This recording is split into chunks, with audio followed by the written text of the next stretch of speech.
Chalakudy മേലൂരിൽ online തട്ടിപ്പിലൂടെ വീട്ടമ്മയുടെ 40,000 രൂപ നഷ്ടപ്പെട്ടു. തെക്കൻ ട്രീസയുടെ പണമാണ് നഷ്ടപ്പെട്ടത്. ഇത് സംബന്ധിച്ച് സൈബർ പോർട്ടലിൽ പരാതി നൽകി. ചൊവ്വാഴ്ച വൈകിട്ടാണ് ഇവർ ഗൂഗിൾ പേ നമ്പറുകളിലേക്ക് പണം അയച്ചത്. ബാങ്ക് അക്കൗണ്ടിലുള്ള 2,60,000 രൂപയും അയച്ചു കൊടുക്കണമെന്നായിരുന്നു പോലീസാണെന്ന് പരിചയപ്പെടുത്തി ഹിന്ദിയിൽ ഇവരോട് തട്ടിപ്പുകാർ ആവശ്യപ്പെട്ടത്. തിങ്കളാഴ്ച രാവിലെ മുതൽ തട്ടിപ്പ് സംഘം വീഡിയോ കോളിൽ ബന്ധപ്പെട്ടിരുന്നു. ട്രീസയുടെ പേരിൽ ഫെഡറൽ ബാങ്കിലുള്ള പണം മൊത്തമായി ഡൽഹിയിലെ സന്ദീപ് കുമാർ എന്ന ക്രിമിനൽ തട്ടിയെടുക്കാൻ ശ്രമിക്കുന്നുവെന്നാണ് തട്ടിപ്പ് സംഘം പറഞ്ഞത്. വീട്ടിൽ നിന്ന് പുറത്തിറങ്ങരുതെന്നും പണം മുഴുവൻ സർക്കാർ അക്കൗണ്ടിലേക്ക് മാറ്റണമെന്നും നിർദ്ദേശിച്ചു. അവർ നൽകിയ അക്കൗണ്ടുകളിലേക്ക് പണം അയക്കാൻ വീട്ടമ്മ ചെന്നെങ്കിലും സാങ്കേതിക തടസ്സങ്ങളെ തുടർന്ന് നടന്നില്ല. വീണ്ടും വീഡിയോ കോളിലൂടെ ഗൂഗിൾ പേ വഴി പണം അയക്കാൻ ആവശ്യപ്പെട്ടതോടെ 40,000 രൂപ അയച്ചു നൽകി. പിന്നീട് അയൽവീട്ടുകാരോട് വിവരം അറിയിച്ചപ്പോഴാണ് തട്ടിപ്പാണെന്ന് മനസ്സിലായതും കൊരട്ടി പോലീസിൽ പരാതി നൽകുകയും ചെയ്തത്.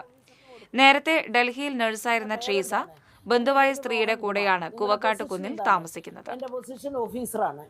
അപ്പൊ ഞാൻ പറഞ്ഞു, നിങ്ങളുടെ എന്റെ ഫോൺ എന്തിനാണ് നിങ്ങൾ കട്ട് ചെയ്യുന്നത്? അപ്പൊ പറഞ്ഞു, നിങ്ങളുടെ ഫോണിലെ എന്തോ ഡ്യൂപ്ലിക്കേറ്റ് നമ്പർ ഓറായ ഹുവാ ഹെ, അതുകൊണ്ട് നമ്പർ വന്നിട്ടുണ്ട്. അതുകൊണ്ട് ആ നമ്പർ ഇങ്ങനെ ആ നമ്പർ വന്നതിൽ നിന്ന് അവര് വേറെ ബാങ്ക് അക്കൗണ്ട് എടുത്തു. നിങ്ങളുടെ പേരിൽ അക്കൗണ്ട് അക്കൗണ്ട് എടുത്തു. ആ അക്കൗണ്ടിനകത്ത് നിങ്ങളുടെ പൈസ ഈ സന്ദീപ് കുമാർ എന്ന് പറയുന്നവനാണ് ഇത് കൊള്ളക്കാരൻ, തട്ടിപ്പുകാരൻ. അവൻ പറഞ്ഞു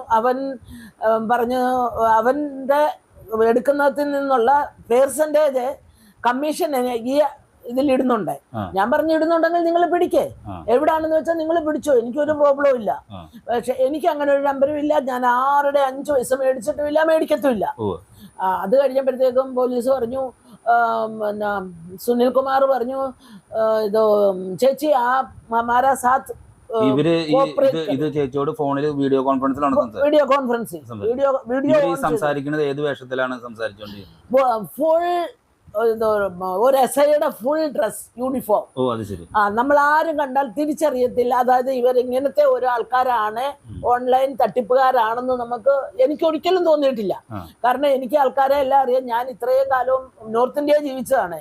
എനിക്ക് നല്ല പോലെ എല്ലാം അറിയാം. പക്ഷെ ഇവരിൽ എനിക്കൊരു സംശയവും വന്നില്ല.